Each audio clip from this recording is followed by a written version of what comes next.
so I thought I'd do an update as I now have my baby. He came at 39 weeks and 6 days and we had a very, very fast labour.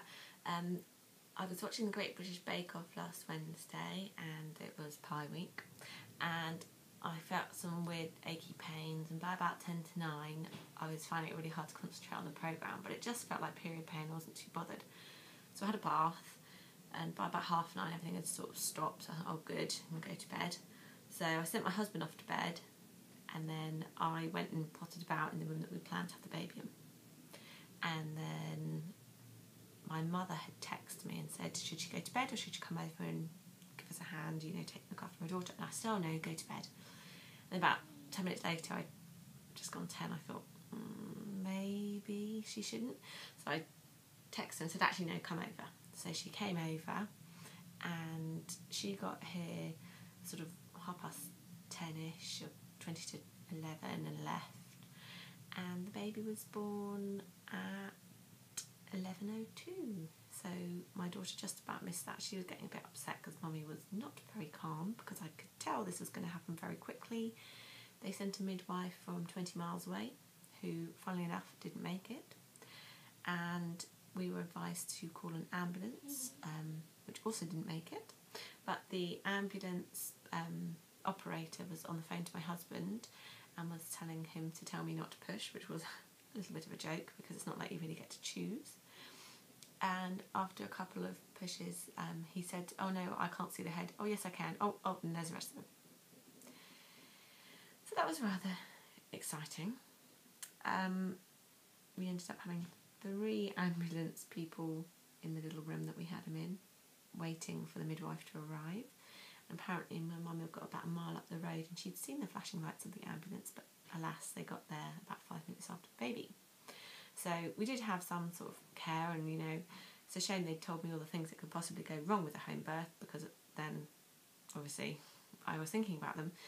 But everything was fine and he was very healthy, £7.14, and it's been really easy ever since. He fed straight away and we were tucked up in bed by about 1 AM, so a couple of hours after he was born, although with all the adrenaline my husband and I both didn't sleep the whole night. But anyway, very easy, simple birth. It didn't really hurt. It hurt a lot more the next day when I felt a little bit sore, but not really too bad. And since then I had the placenta made into a smoothie, which was really tasty actually. It didn't taste of anything horrible like you're probably thinking. It tasted of raspberries, which was the main fruit in it. And then with the rest of it, I had, because you only have a little bit like that put into the smoothie, and it makes about 1 litre, so it's quite watered down. And then I had the rest made into capsules, so it was steamed and then dried and then ground to a powder and put into capsules for me to take each day. And I've been taking them, you take them 4 times a day, so once with each meal and then once before bed. I'm not sure I've actually been doing it. I've been taking them whenever I remember because I'm not very good at remembering. But so far so good. I don't feel that kind of run over feeling like I felt like when I had my first baby, but because I literally did 2 pushes or something like that, I didn't get the fatigue on my body, so maybe that is why I wasn't aching, I don't know. But I'm really grateful for that. And the other thing I'm also massively grateful for is that he sleeps all the time, and he only wakes me up maybe once or twice a night.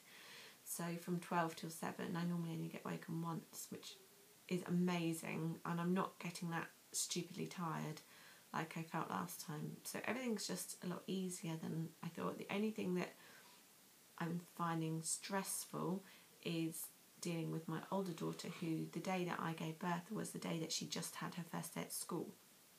And so that was a big deal for her. And then a baby came and Mummy wasn't very happy during the labour because I was a bit screechy. And then obviously the attention's all gone off her because I have to feed the baby and I can't not breastfeed him when he needs it, so I'm finding that a bit more tricky. But on the other hand, she's only 4, and after a week she's actually coping really well. I'm really impressed with how she's taken everything. So hopefully that will continue, and the guilt will lessen, I hope. I'm doing my best. I'm trying to do as much with her as I can, but it's not easy. Anyway, breastfeeding's going really well. He's a little champ. After his 5-day checkup, he'd actually put on weight of 2 ounces, so gone up to 8 pounds. He hadn't lost any weight, which is what they usually expect them to do. And I have a feeling my daughter didn't lose any weight either last time when I had her, but they're both good eaters, so that helps. That's probably why he's so sleepy as well, because he's so full. And I'd have to say the worst part so far was when my milk came in and really hurt.